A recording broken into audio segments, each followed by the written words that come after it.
Our esteemed mayor is on his way, but he's going to be about 20 minutes late. So we're going to go ahead and begin without him, and then he will come in progress. Let's go and begin by Pledge of Allegiance, please. I pledge allegiance to the flag of the United States of America and to the republic which stands one nation under God, indivisible, with liberty and justice for all. All right, Derek, how about if you would get a roll call, please? Councilmember Wood. Yes. Mayor Pro Tem Conrad Woodley. Here. Councilmember Ritchie. Here. Councilmember Donovan. Here. Councilmember Swoboda. Here. Councilmember Ballou. Here. All right, let's take a look at the minutes from the last meeting and the closed session of August 18th, 2025. I think that Derek, I noticed maybe one correction. Council members, are you looking at it at all? Yes. All right. I think that when we have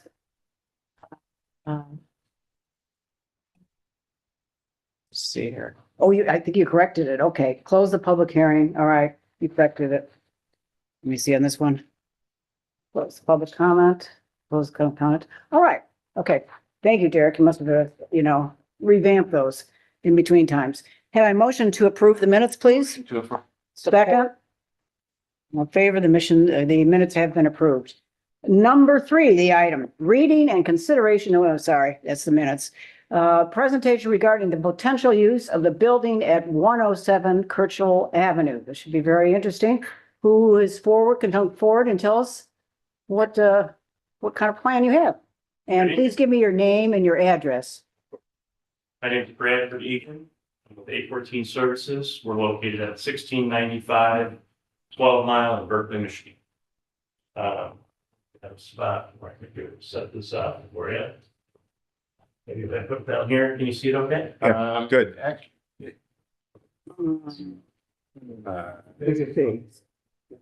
How about putting it on this folding chair? Can I get a folding chair? Yeah, because we want other people to see it as well. Would Um, Would this work better? Yes. Thank you. Everybody can see it. Actually, be a little better.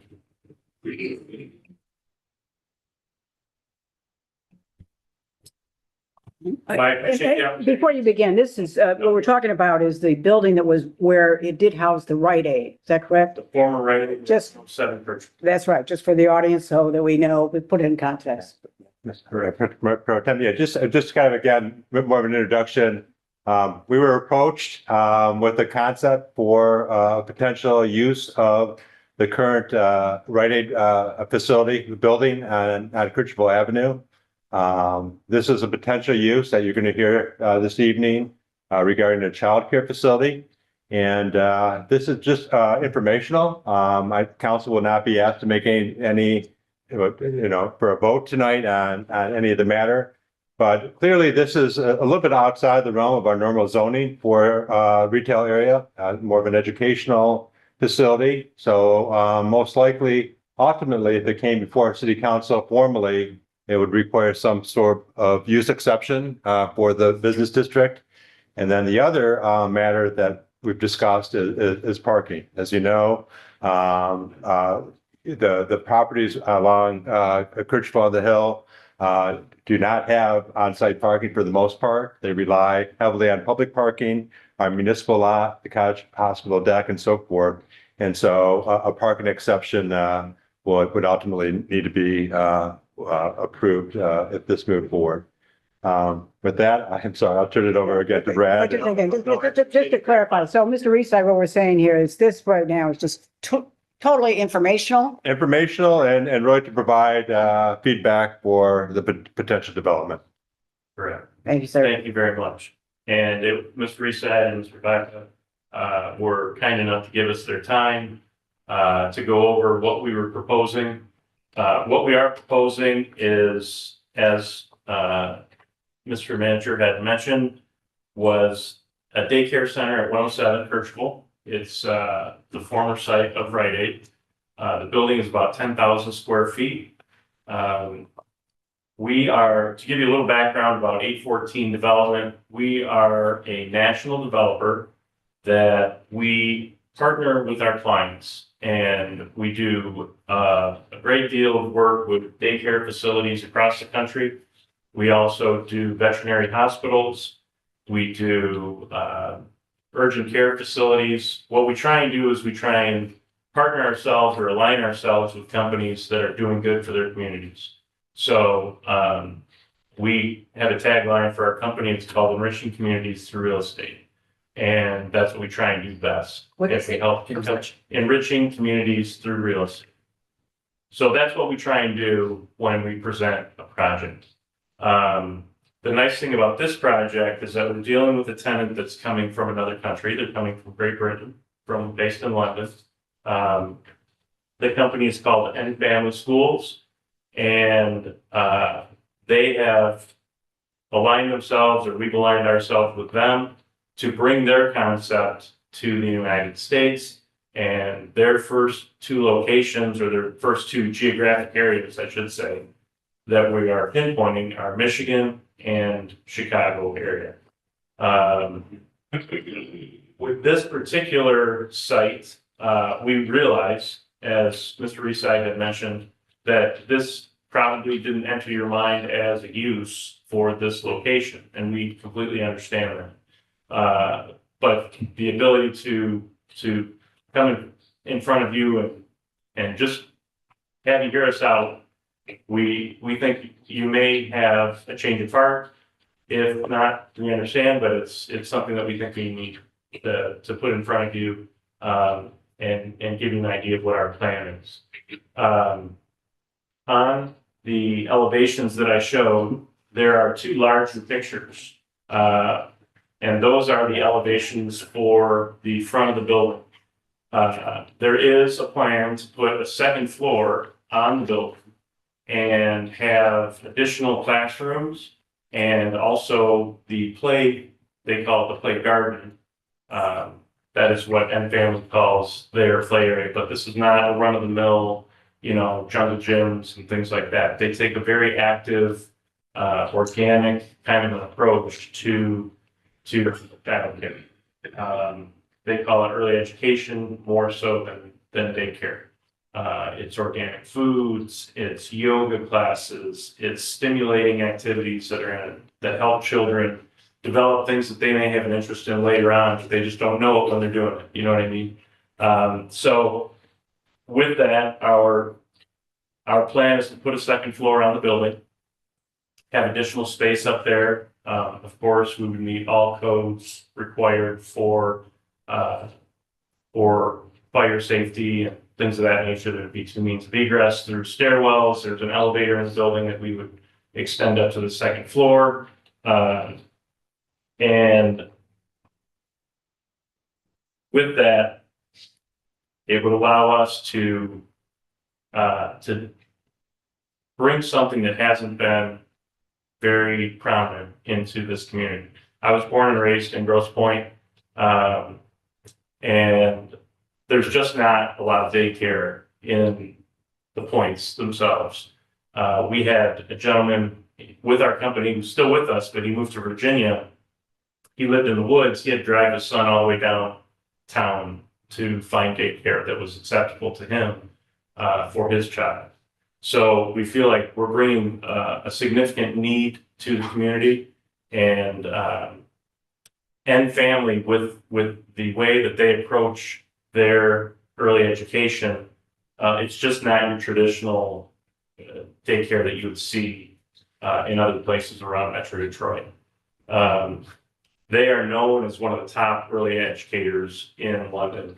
And, like I said, we're working with them to bring their concept to the United States and hopefully make it as prosperous as it is in London. They have open locations where they have, on day one of taking applications, they have an absolutely full school and a 2-year waiting list on the first day. When they were founded, their founder said, this can be done better.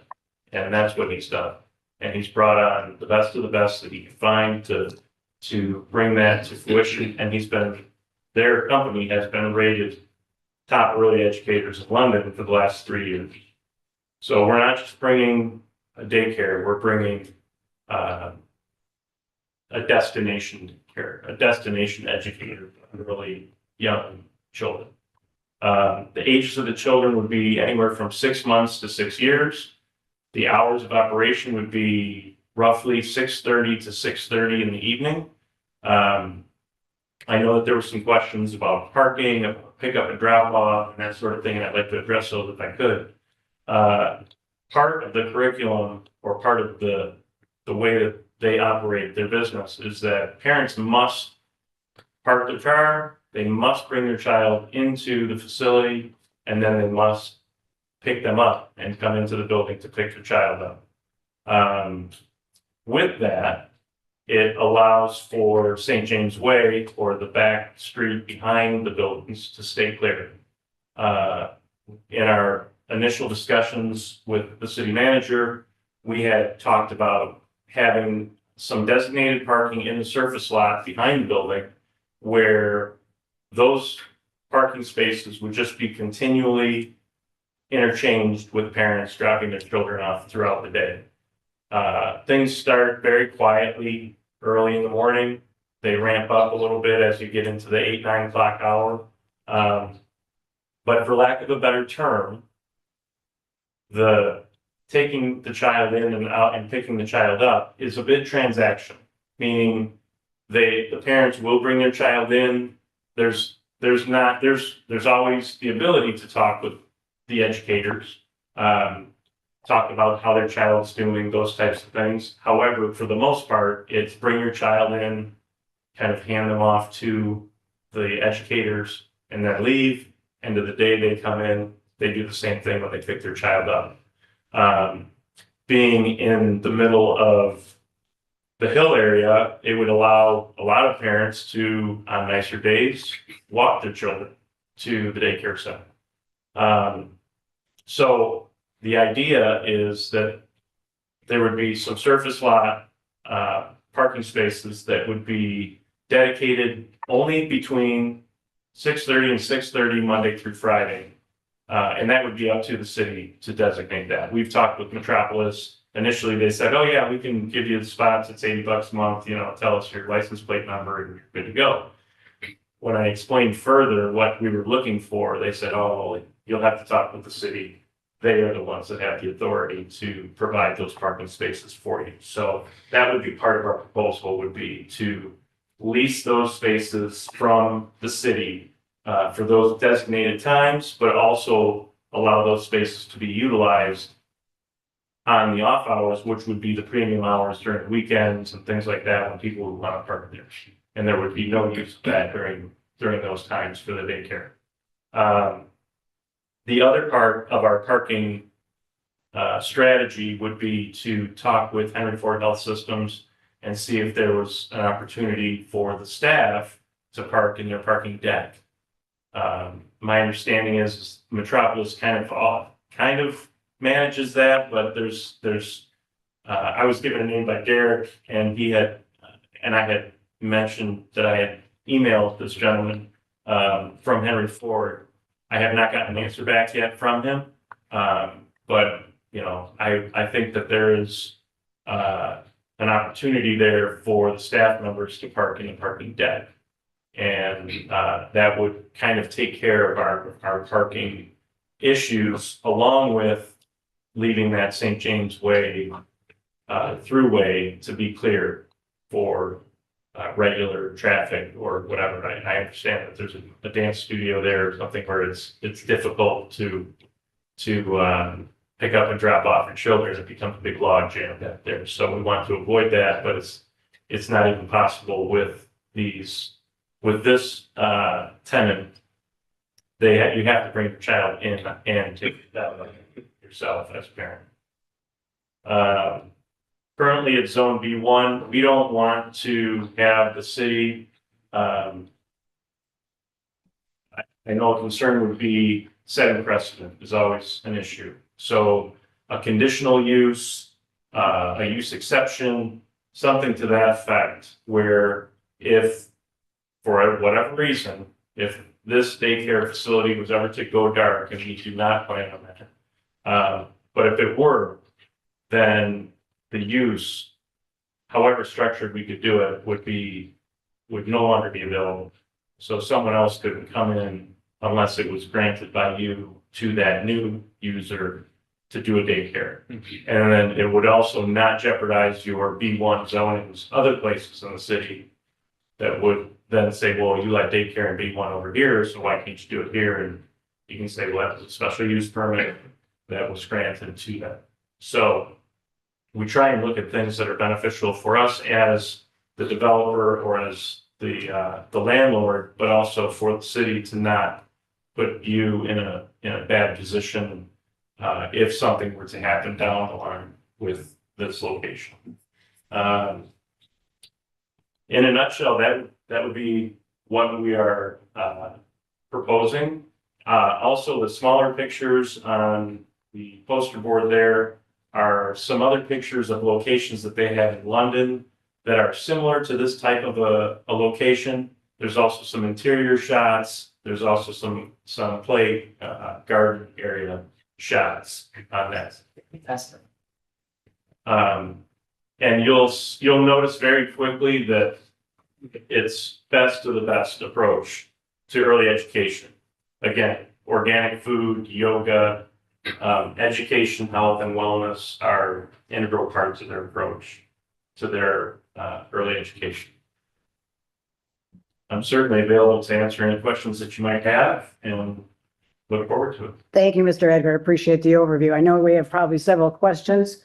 Love, we want to start with you. Do you have some questions? Sure, thanks very much, Beth. I'm excited about this idea. It's totally new. I need to look into it a lot more, but I'd love to have something like this. It's new and different and pretty exciting. You're explaining it very well, and I look forward to talking more. I guess a couple of things that come to my mind. This is all day, intended to be all day. It's not just dropping off for an hour so that mom and dad can go shopping. Well, I guess it could be used by the parents as much as they want. Some parents will drop their children off at 6:30 in the morning, and they might pick them up at 3 o'clock in the afternoon. But they only operate Monday through Friday, so Okay. they can't take them there on a Saturday or. This is far from kind of like a babysitting or that sort of situation. Actually, yeah, that was what I was kind of getting Yeah, at. Yeah, it's not, right. And it's not in their kind of curriculum to have it be that sort of a use. Okay, It is for working parents that are going to utilize this as a quality early education for their children. great. The only other question I have, that I'm sorry to have mentioned this, is safety for the kids. The only example that I can relate to is what my grandkids have in Virginia, and I've walked in with them to pick up the kids, and they have a very elaborate video and card system that you absolutely have to put in. Then you have to code and all these kinds of things.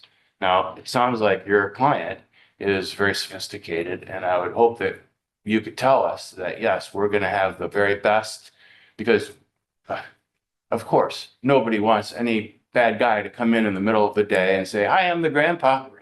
And no, you're not. And so we just want to I would like to make sure that this will never, ever happen. The tenant has they have a procedure for absolutely anything that could happen in those types of situations, whether that be fire, whether that be national emergency, whether that be tornado, weather, all those things. They have a strict procedure that they have to follow, and their educators are brought up to speed, constantly continuing education on how to do those types of things. I don't know personally if what their full security system is. However, we do have the vice president of, the U.S. Managing Director for N Family Schools is here. Her name is Trudy Anderson. If that's something you would like her to address, she can certainly come up and address that. I think maybe we could talk about that when we get closer. Yeah, I think that might be. a good You're idea. looking for I wanted to feedback. have her here just in case there was those types of questions. You're looking That for are feedback, and procedural. that's my initial feed, based on, I've seen this. So but thank you very much. I have no other questions, Beth. Yes, I think it's a very interesting concept. I agree with Councilman Wood. There's nothing like it. Have you done the projections as far as class size of total enrollment Total enrollment, we're expecting about 175 teams. Yeah, throughout the day? throughout the day. So that requires about 27 staffers. And I know that sounds a little daunting, but I can tell you that with all the development that we've done with daycare, and it's not just one company, we deal with 6 or 7 different daycare companies around the country. Our founder actually started in the daycare business, built up a huge business, and then ended up selling it. But that kind of brought us to where we are today with dealing with as many daycare facilities, the daycare companies that we have around the country. They all kind of fall into those same kind of numbers where it's 165 to 175 students or enrollees. And because of the way the nature of, parents picking up and dropping off at different times of the day, things of that nature, it just flows, it works.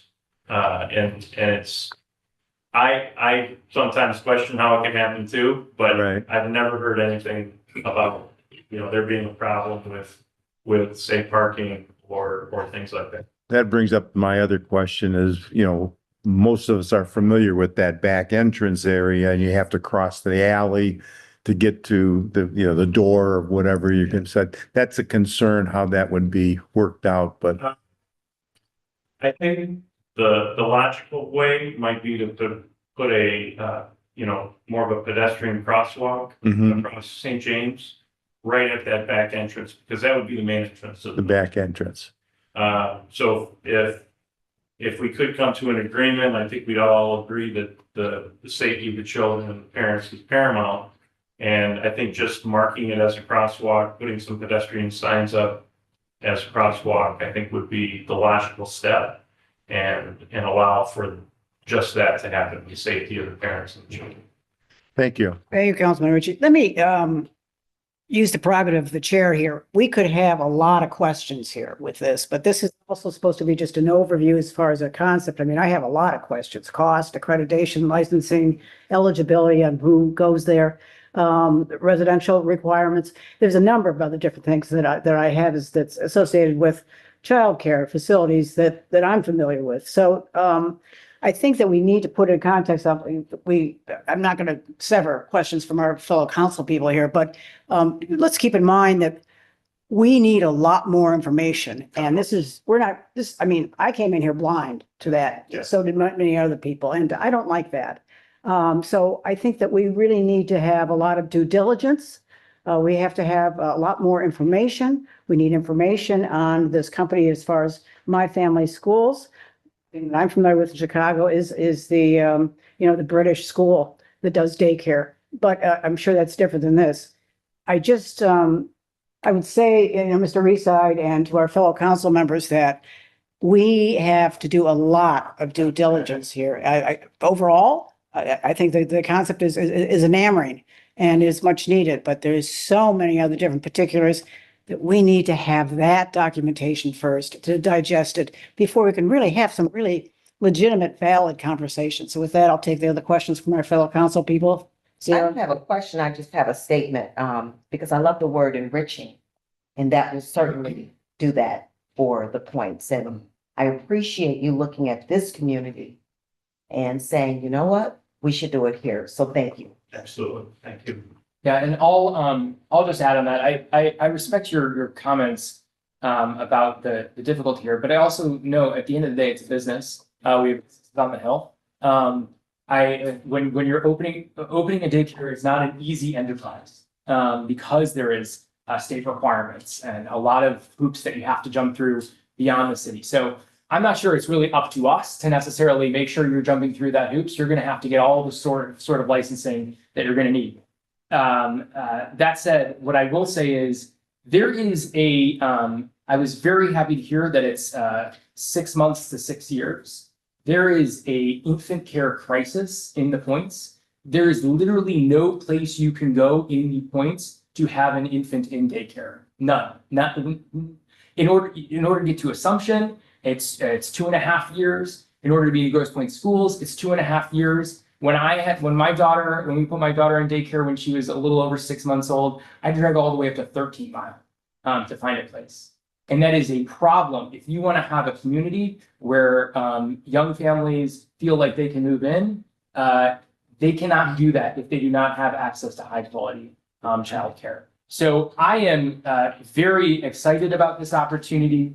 And frankly, I want to make sure that obviously we use our land in the right way and make sure that, like all businesses, you're properly accredited. But I want to make sure that we help make this happen, because I think it is a vital need in our community. And I'd like to make sure that Grosse Pointe Farms is playing a leadership role in that. Thank you, Madam Mayor Pro Tem. Good evening, and thank you very much for being here. I am one of the ones who is a huge proponent of early education. All 4 of my kids went to Montessori, and I'm one of the dads who drove downtown when they were, 12 or 13 weeks old, as infants, as my wife worked.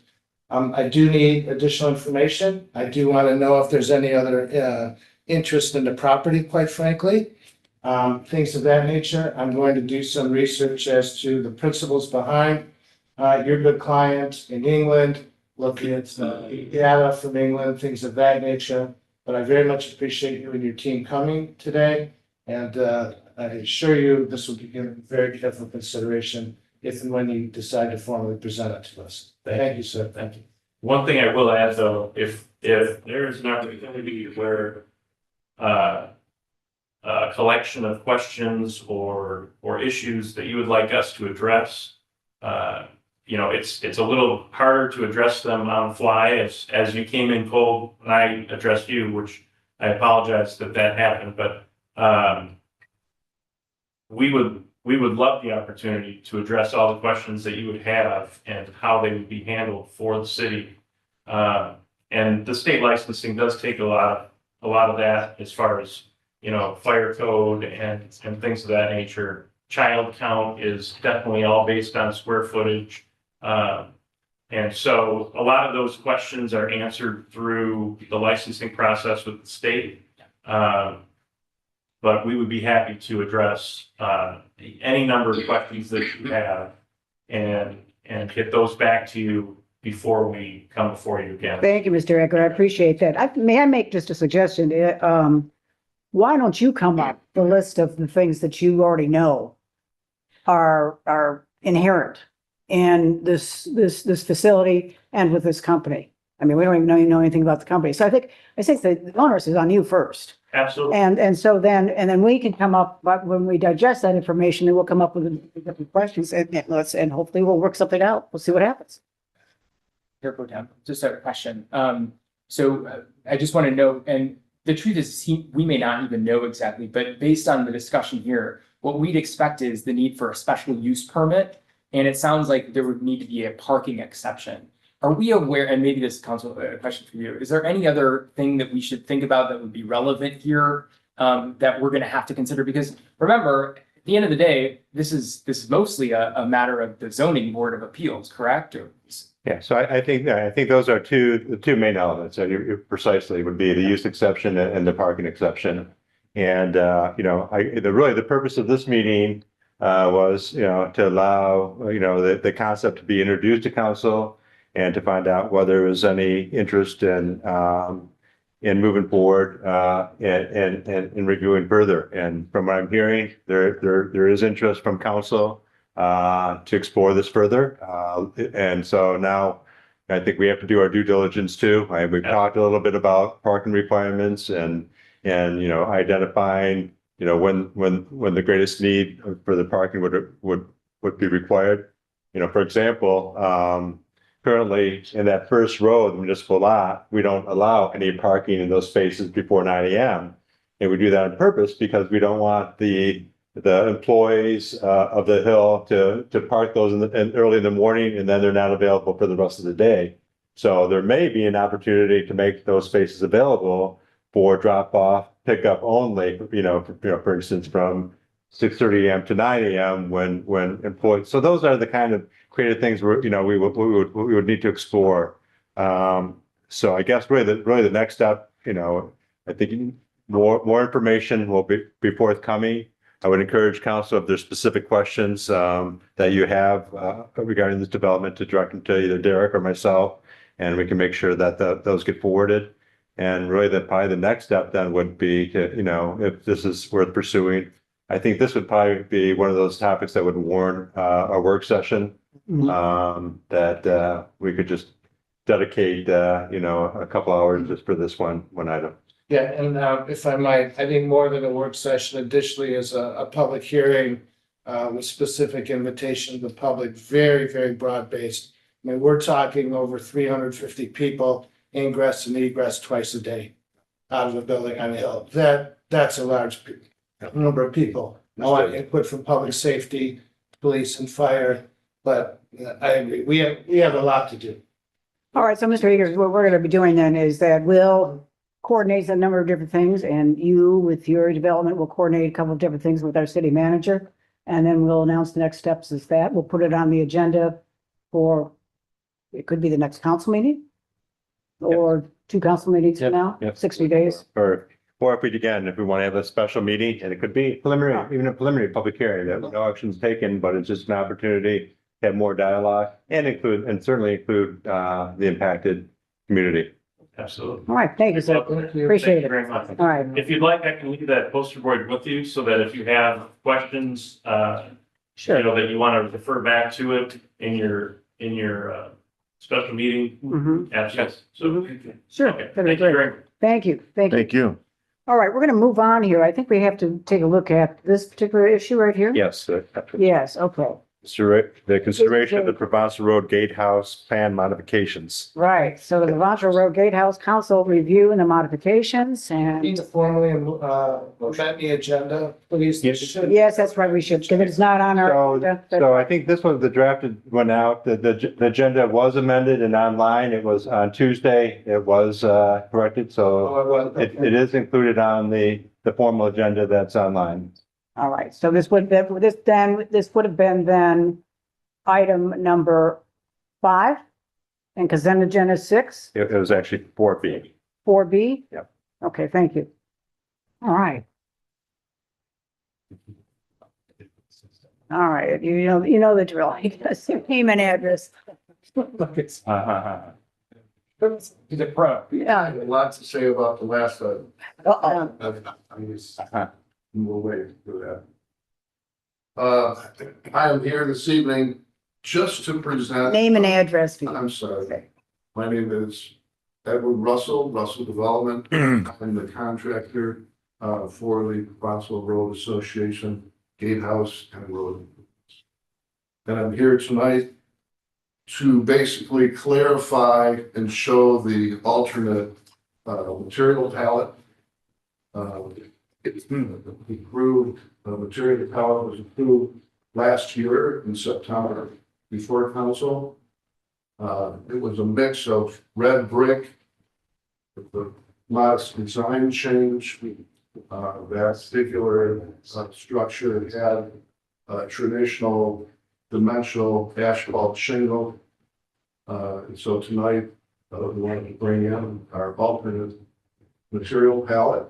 If you can see in front of the podium, what we're, I'll just run through the material first, and I'm happy to get into the gatehouse comparisons, which I've prepared. So the basic differences are we have suggested an alternate brick, which is the same brick that I use at a country club of Detroit, both in the Summer Village or Cashier.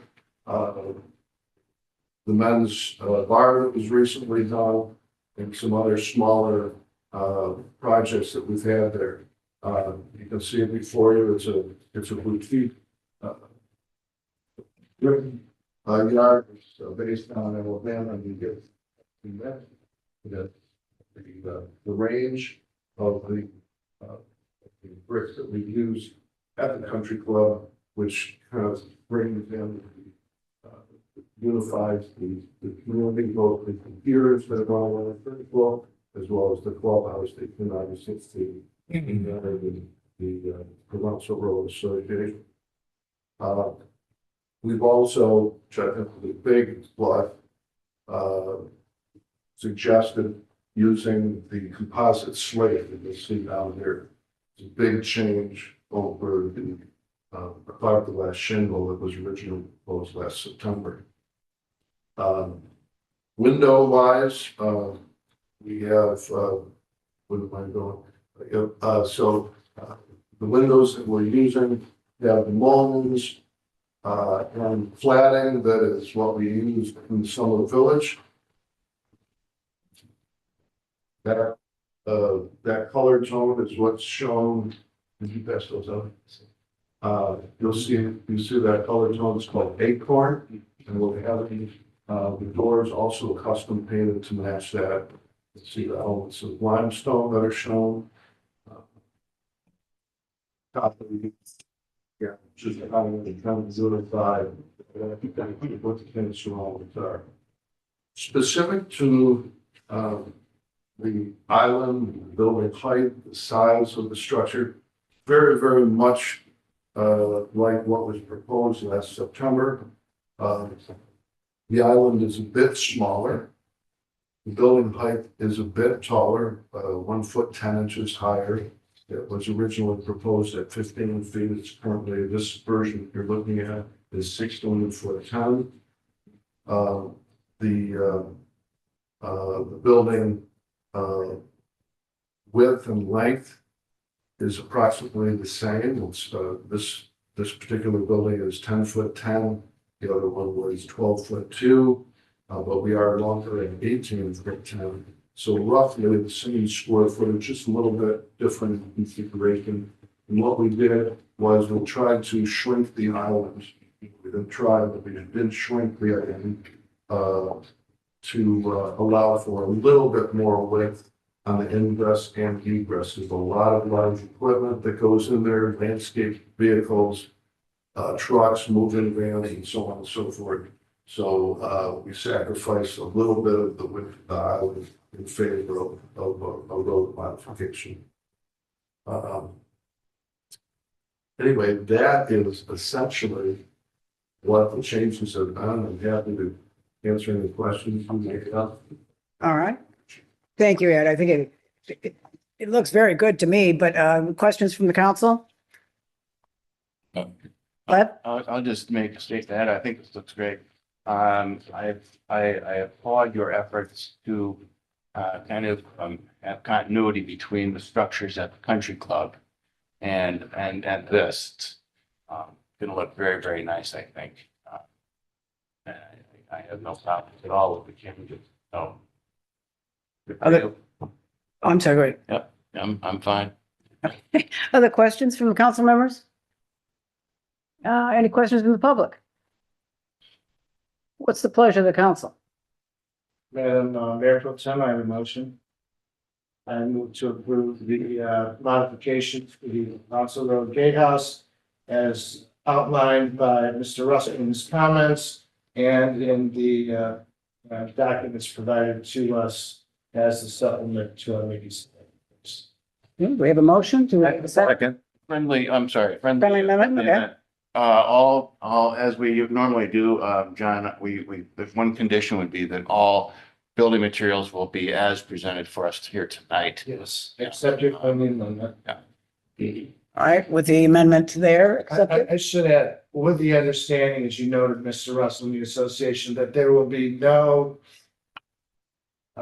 use whatsoever of any information gleaned from license plate readers, things of that nature that will not be sold, possibly only given to law enforcement, that will not be used for any other purpose whatsoever. It will not be distributed to homeowners, things of that nature. That's a very, very delicate legal issue these days in cities across the country. So I know that there was some electronic monitoring going to take place. We discussed it with, I think, Mr. Brownell last time. But I make the motion, the condition that any electronic private information gleaned from automobiles or motor vehicles entering the Bouncer Road Gatehouse not be used for any purpose other than law enforcement without specific prior authorization of the city of Grosse Pointe Farms. All right, we have the motion that has been amended and further added. Do we have a second for this motion? Second. Seconded? All in favor? Aye. Well, just in time, we have a little transition going on here. Ed, thank you very much for coming. Appreciate it. Oh, First time in 24 years. My gosh. And of course, I have to be like the further south lawyer's office and on Lasser Road. consent agenda. We're about ready to adjourn, Mr. I know we are. Sorry. I really do apologize, everybody. First time in 24 years, when they moved the starting time up, I missed it. How many? So, yeah, it's 10 years, 4 years. I guess consent agenda. Anybody want anything removed from the consent agenda for individual consideration? B, I'm sorry, B is in boy. Okay. Anybody else? All right, do I have a motion to approve the consent agenda, items A, C, D, and E? So moved. Support. All in favor, please say aye. Aye. Any opposed? Motion carried. Item 5B, consideration of smart municipal and community credit contract. Mr. Mayor, I requested item B removed from the consent agenda only for the purpose, I'd like the record to show that I formally abstained from any discussion or vote on this proposed contract, as I performed legal work for SMART, as does my law firm. We have not participated in this contract in any way, shape, or form. I do liability work for them, but I think the safety is to abstain. Okay, so I think, John, if I recall correctly, you can issue, I'll ask for an abstention on the actual vote. You can't officially recuse yourself because they're very limited under the charter. Agreed. When you can, so there'd only be an abstention. That's all I want to do is abstain. Okay. The record reflected that I abstained. Well, now that we have this, any discussion on item 5B? Do I have a motion to approve item 5B? Any support? Okay, all in favor, say aye. Aye. Any opposed? Any abstentions? Yes, I abstain, sir. Motion carries 6-0 to 1. Reports, Mr. Reside.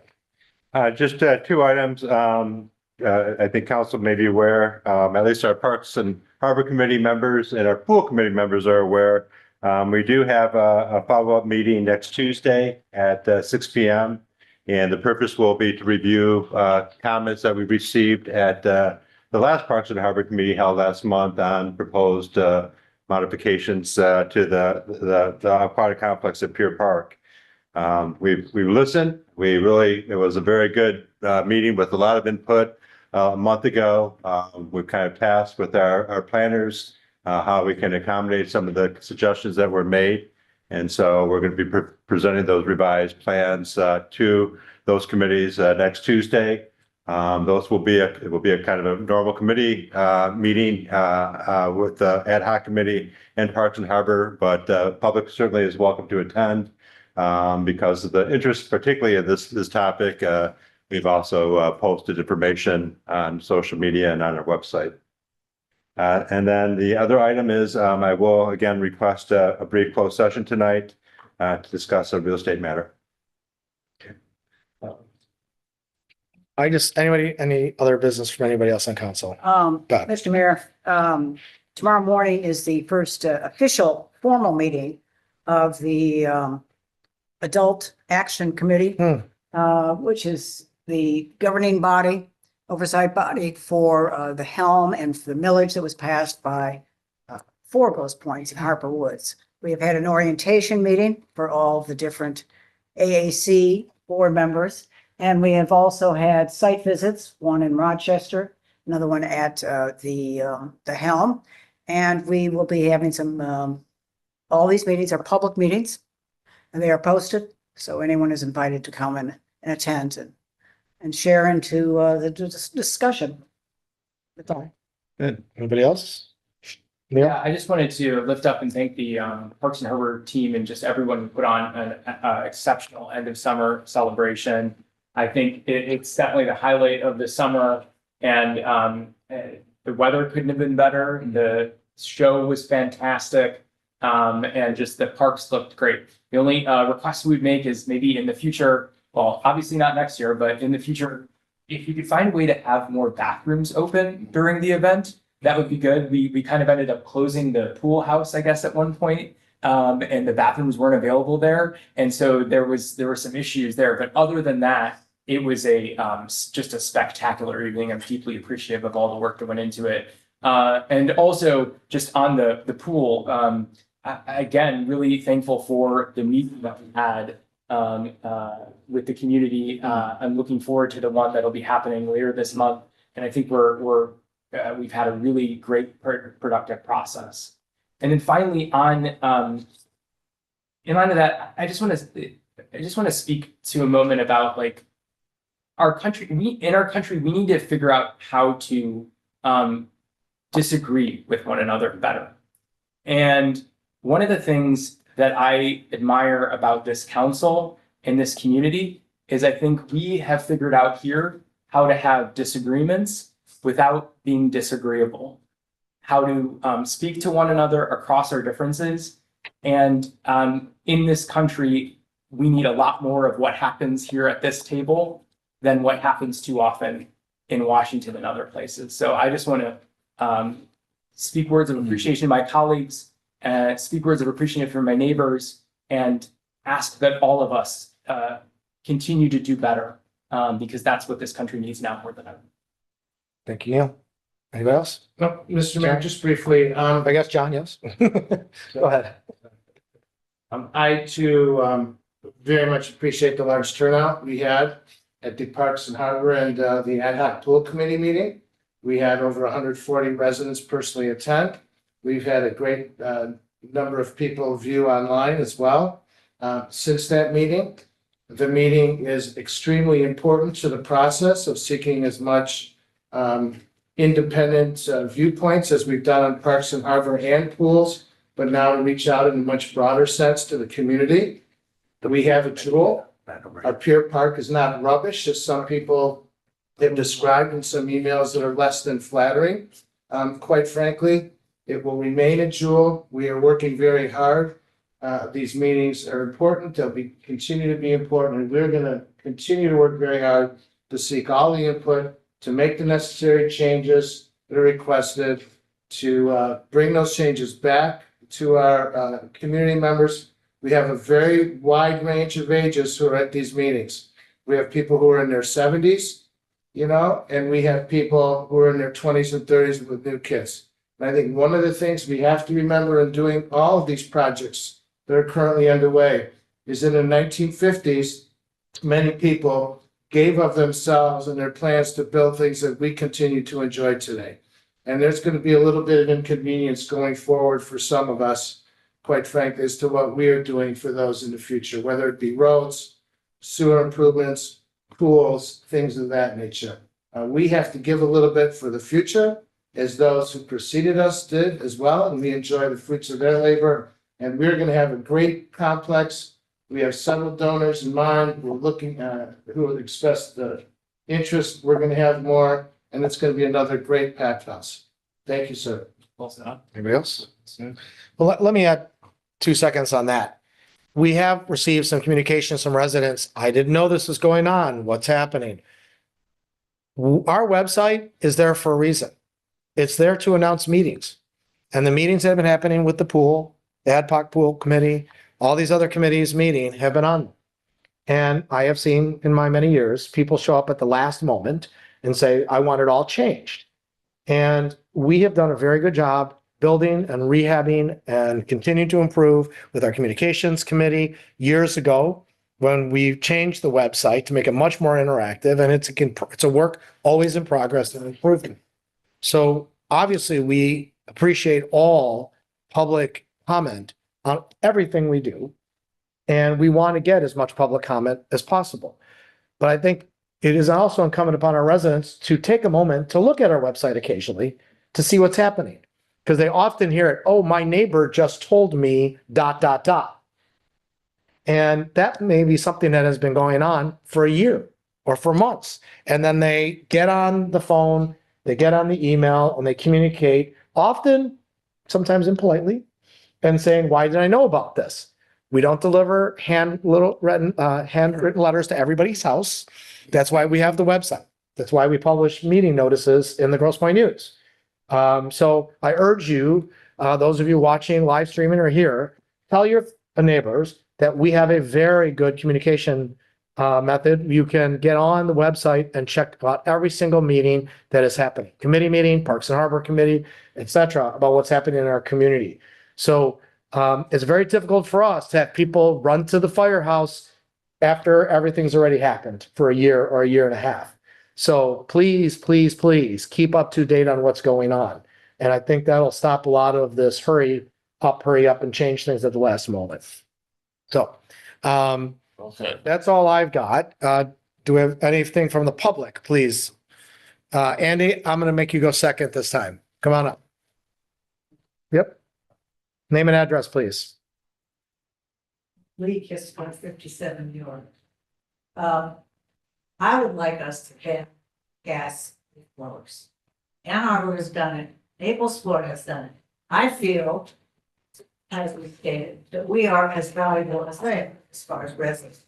I almost crashed my bicycle the other day because when I'm riding, I turn my head and you hear cars coming, especially on the boulevard, which is about as rough as any cobblestone road out of the river. Couldn't hear a thing. Leaf blowers. This is the highest allergen area in Michigan, in the United States.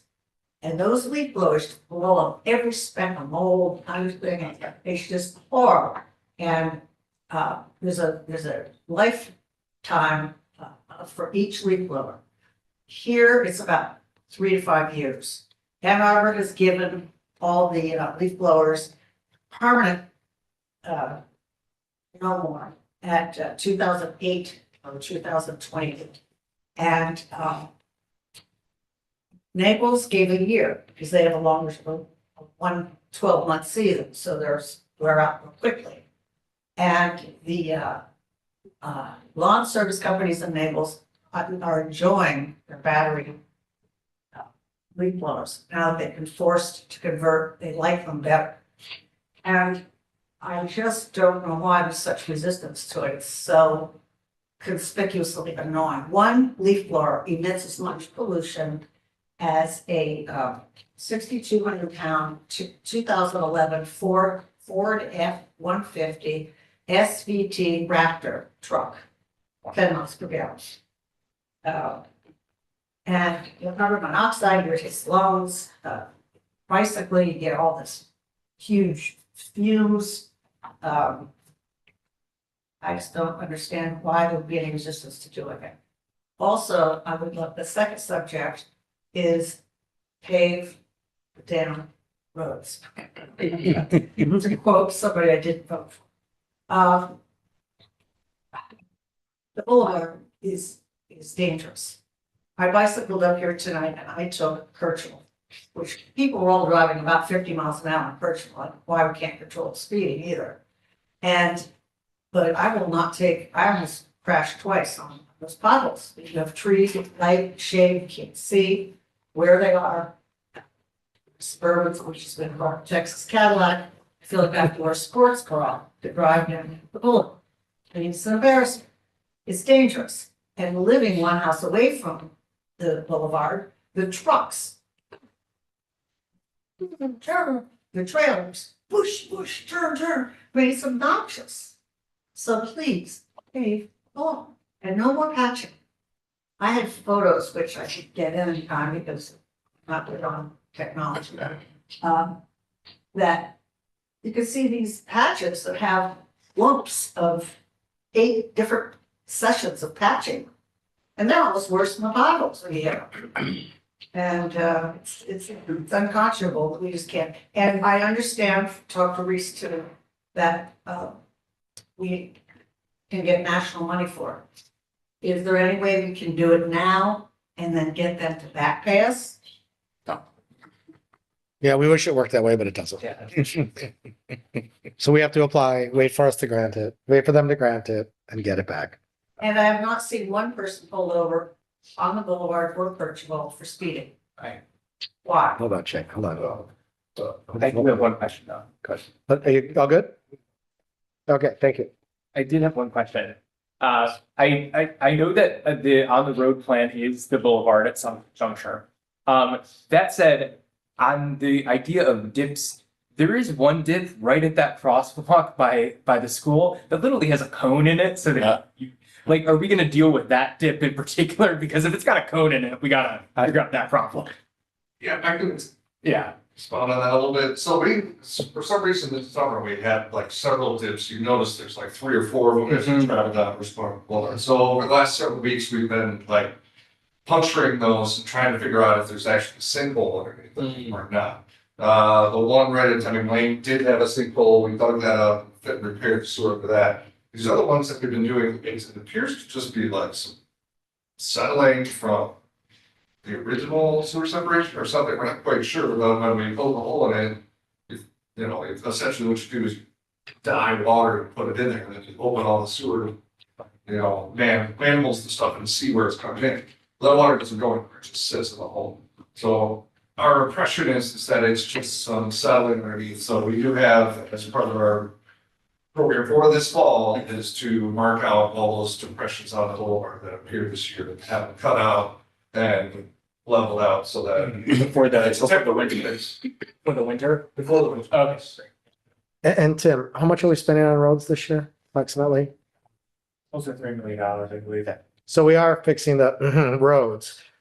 We just can't do all the roads all the whole city at the same time. So that's why we passed the road millage a second time. So we're hoping to do roads as they come up, but when we have federal money available for those roads, we'd rather than take your tax dollars to other roads that are fully our responsibility when we can use federal and state tax dollars. So we may have to suffer through a season or two of a bad road so we can get it paid for by the government. And then we can use our tax dollars on our streets. So that's sort of the plan. Can Lev? I respond to? Sure. Ms. Kistler on the, I'm not gonna touch the roads issue, but on the issue of regulating the gas powered blowers. It turns out you're not the first person to bring this to our attention. And I looked back just now and I found an email that I actually engaged with a gentleman, do you know Dave? Dave Dombrowski. Have you ever met that gentleman? Okay, back in November of 2023, he and I kind of went back and forth a little bit. And it turns out that I contacted, and I'm sorry, I've got to go through this string because it was a pretty long string.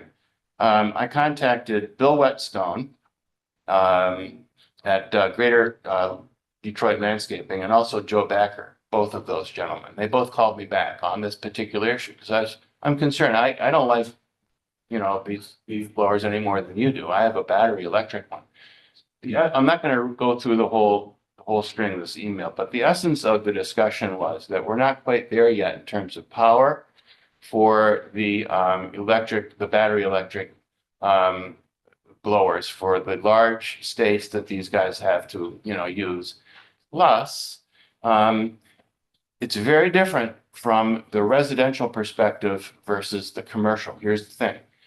I have a leaf blower. It's a battery electric. I use it for maybe 20 minutes at the most when I'm using it. Okay. And the battery works great. And the whole thing is super good. Backer or these other guys, these other contractors have to use these blowers, in the fall, probably, I'll guess 9 hours out of the day, right? So it presents a real problem for them, even if the power of both of these devices were the same.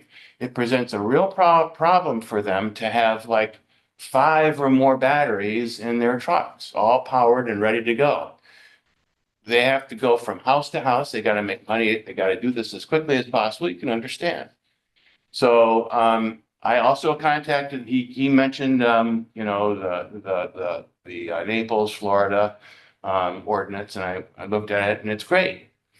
There is one thing that he and I, and also I believe, and Shane, back 2 years ago talked about. We might, if it's the council's pleasure, and if we can work with Bill Burgess, our attorney, have a resolution that it's totally volunteer, right? To ask our residents and maybe any of the contractors who come in to please stop using the gasoline powered devices and please use these battery electric devices instead. Be volunteer. I mean, how are you going to otherwise enforce it? I mean, is our Hutch's guys going to go out there every day and hunt down people who are, you know, using a battery or, you know, a gas device? No, we're not going to do that. So enforcement becomes a problem. Huh? Yes. Yeah, right. Well, we don't want to do that. So enforcement's a big problem. You ask what, you don't understand why. I'm trying to explain to you why. So enforcement's a big problem. Battery electric things are just, they die, the batteries die. And then there's the issue of these guys not being able to carry on their truck, all these different things. So I hope you can understand. Now, I'm very willing to continue to have this discussion. And like I said, a resolution might be in order. We can talk about this at another time. But so that's what I want to say. If you would like to come up and give me your email address, I'll forward to you this email string that we had 2 years ago. And it will explain to you a little bit more about what these contracts Bill and Joe had to say to me, okay? But Do you have one email that will reach each and every council member? yeah. Yeah, of course. I mean, if it's a string, I mean, it's an email string. Oh, no, she's asking, I believe she's asking if there's like one email for the entire council, kind of like the. Oh. Or it has one. No. I don't think. No, you've got to, no. We're all listed on the website. We're all listed on the website. Sorry, Louis. So did I add some value to the discussion? Did I tell you a little bit about the complexities of this thing? Yes, but I also. You're gonna have to come up. I can't hear you. Come on back up. Yep. So what we do, there's a lot of cities in this country who have successfully done this. And as far as enforcement goes, we'll get back to speeding, a lot of other things. Enforcement has to happen on a number of issues, including if we decide leaf blowers. And I just, you can hear them from 12 blocks away. I mean, I don't think it's a big secret that somebody's running a gas leaf blower. And I just, I'm confused as to why, yes, we have to have batteries in our trucks. They're doing it other places. They have a 1 acre limit in Naples. Anything over an acre, they're allowed to use gas. So that wouldn't work. I mean, this thing is, this is a good discussion. Please take up Lev on his offer. I will say this, with each Grosse Pointe right on top of each other, like if you're working on Fisher Road, what you can use on the city side, you can't use on the farm side. So it's very difficult since we're right on top of each other. We'll continue to look at it. I know a lot of higher end, they have like 20 batteries on their truck. And so they flip from one battery to the other. We have many, many more multi-acre estates compared to Naples. A lot of Naples, as you know, even along the water, is beach, vegetation, not deciduous trees. So we have huge deciduous trees that they might not necessarily have in Florida. So it's easier to do a house that doesn't have, 200-year-old maple that's 6 stories tall. I mean, I had 20 trees on my 3/4 acre lot on Cloverly. If I didn't have a gas blower, the first year it was a nightmare. Will you look at the Ann Arbor? Yes. Yes, we will. That's what Lev's saying. He's willing to show you everything that he looked at a couple years ago and is willing to look at more. So I'll take him up on it. One other thing I just might add is this would be a fairly big kind of commitment and statement from the city council. And I think what's important when we have this is we need to show a significant amount of citizen interest in something like this. And so what I would say is if you have friends or others that want to do this, put a little petition makes it sound too formal, but really just have them sign a thing that says we want this. Because I think it would be really difficult for me today to say, even if I agree with Lev, I have a battery powered thing and I plug it in as well. And it's frankly, I'd much rather do that than weatherize my leaf blower every year. But I think if we were to do it, we need to show that there was a significant amount of citizen interest, because I think we get a lot of opposition as well. And so in all things, it is always helpful to show broad-based support rather than, like I said, I remember that email from a couple years ago. I was intrigued by it. You're I think the second, maybe third person to bring it up. I think if we heard from more people that there was real interest in it, that would give us more latitude to pursue it. So I had a battery powered one and I took it back after 2 weeks because when you have 20 trees falling on your thing, 30 minutes later, it's no, and I gotta wait for it to charge. I'm not gonna buy 8 batteries when I've got 20 trees. All Plug is better, but. right, thank you very much. Andy,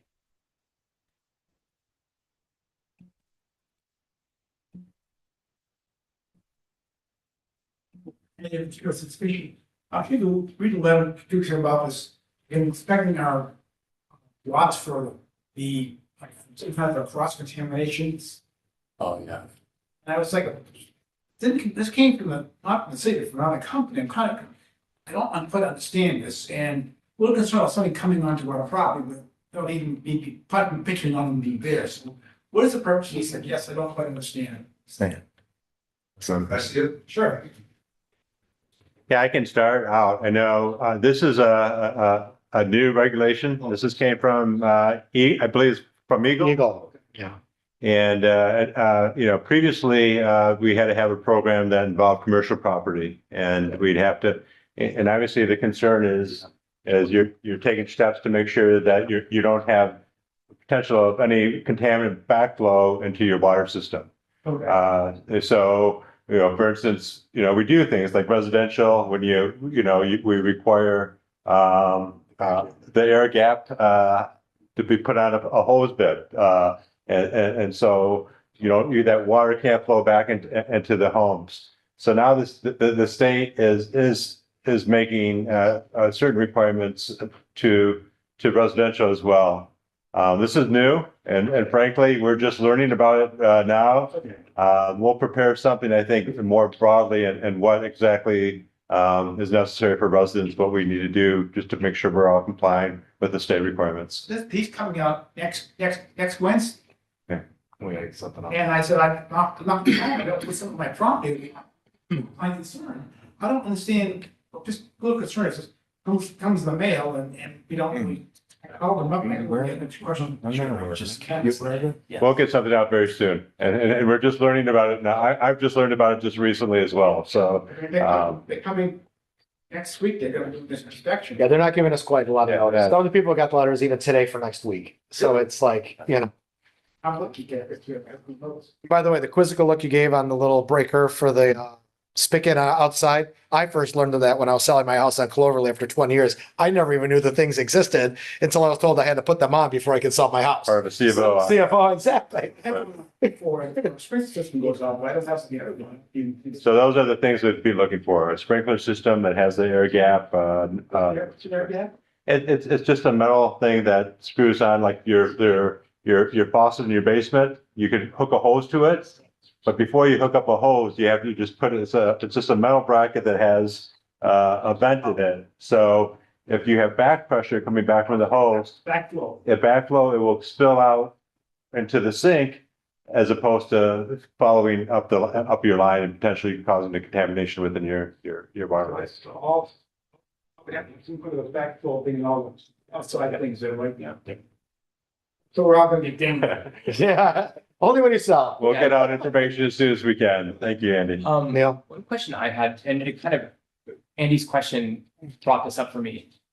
A resident talked to me last month and mentioned, and I won't name the department, but when we have someone coming to an employee coming to the house to look at something, do we have any? Mention that to you. Yeah, you mentioned that to me. Do we have any? Thank you for reminding me. Do we have any? Do you have any indication that they work for the city or some sort of badge, like brightly colored thing that says, "I'm a city employee" or something? All of our all of our inspectors and code enforcement officers, I wear one, if I wear one. Yeah. They all have identifications, they have badges. Okay, because there was an incident where it sounded like that didn't happen, Do you and know who it was? He's said I was in my pajamas walking around the kitchen. And I see this man on the property, near the window where the, outside faucet is. Right underneath the kitchen. And I went out there and, I said, what are you doing? And he was switching out, I called Shane about it. The, Switching out a battery and a water meter. and he didn't have any ID. And then he kind of yelled at him about it. No, he didn't. I thought he was like, Oh, no. Okay. He was very nice, but just kind of like, That's, okay, let's just generally remind all department heads that if they are going on residence property, to make sure their employees wear their badges. I have the same problem in my job. They're required to wear badges and, you know, Yeah, I please, get it. where's your name badge, right? It's crazy. but let me ask you this, Louis, will we be able to send out a notice that someone from the city will be coming to your property to do XYZ?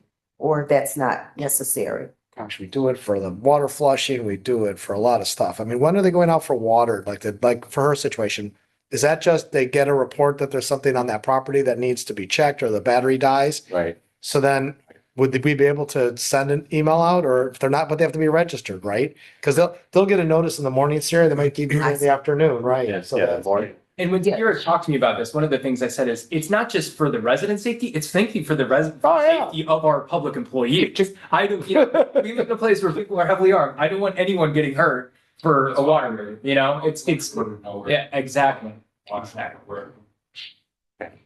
You do look shady without the badge, I'll tell you. Shading with the badge. Anybody else in the public comment today?